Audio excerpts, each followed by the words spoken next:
First thing to note about the Dunwich Legacy campaign is that you get to choose which of the two scenarios in the base box you want to play first. You can play them in any order, and each of them plays slightly differently, according to whether they're run first or second. Read through the story contained in the prologue on page 2 of the campaign guide and pick which one of the people you want to track down first. If you do want to look for Professor Rice at the Miskatonic University, you'll need to assemble Scenario I-A Extracurricular Activity, the instructions for which are on page 3 of the campaign guide. There are 8 encounter sets needed for this scenario, and 3 of which come from the core box. The ones you've seen before are the Ancient Evils set, which is 3 copies of Ancient Evils, the Locked Doors set, which is 2 locked doors, and the 4 cards in the Agents of Yog-Sothoth set. Now you might not have seen these before, because these are one of the 4 optional sets in Scenario 3. It's 2 copies of Offer of Power and 2 copies of Yithian Observer. And make sure that you brush up on your peril keyword. It's on page 16 of the rules reference. As far as new encounter sets go, you want the 5 card Whippoorwill set, and a Whippoorwill, in case you're wondering, is a type of bird. Next you have the 6 card Bishop's Thrall set. Remember, you can always tell how many cards are in a particular set by the tiny numbers at the bottom.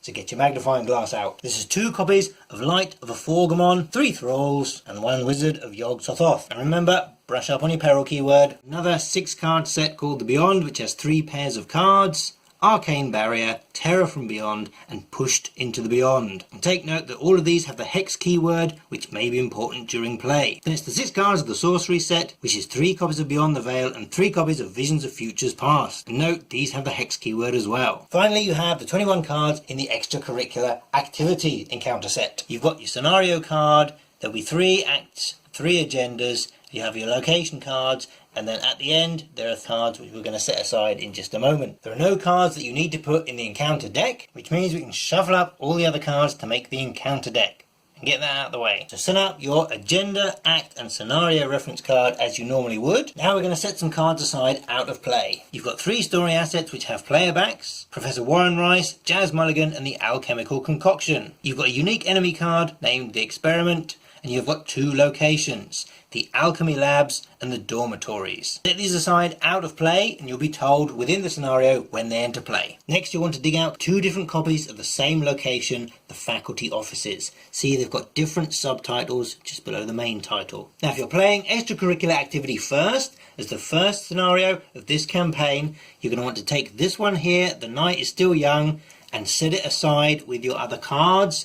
And then you're going to take this one and remove it from play completely, put it back in the flimsy box, never to be seen again. If you're doing it the other way around, if this is the second scenario, so you've already played The House Always Wins, then you're going to want to take the Hour is Late version, put that with your set aside cards, and again, take this one, remove it from the game, back in the flimsy box. And that should leave you with 6 location cards, these ones here, and you're going to want to follow the diagram on page 3 and lay them out like so. If you get yourself a bit of scrap paper, you can trace out the connecting routes for your starting locations. And remember, you've set aside some locations, so not all the symbols are going to be matching up when the game starts. And if you want something more fancy, have a look online. There are lots of people producing little mini play maps which look much better than this. Your starting location is going to be the Miskatonic Quad, which is connected everywhere. And don't forget, this is a new campaign, so you're going to want to set up a new Chaos bag. This configuration is slightly different from the Night of the Zealot, so make sure you don't include any tokens you shouldn't. If all goes well, your setup should look a little something like this. You've removed one of these cards from the game, depending on if you're playing this first or second,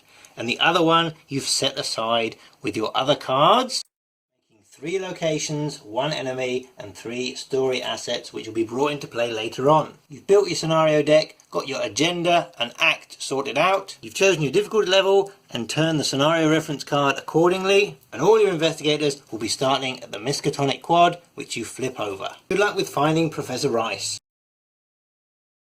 It is possible to set up both of these scenarios ahead of time, because they don't use any encounter sets that overlaps, either from this box or from the original core box. But there are 3 encounter sets that you don't use. The first one is a single card, and that is revealed after you've played both of the scenarios, so don't worry about that. The other 2 encounter sets, Space Earwig and Mystery Windmill, will be used in future parts of the Dunwich Legacy campaign.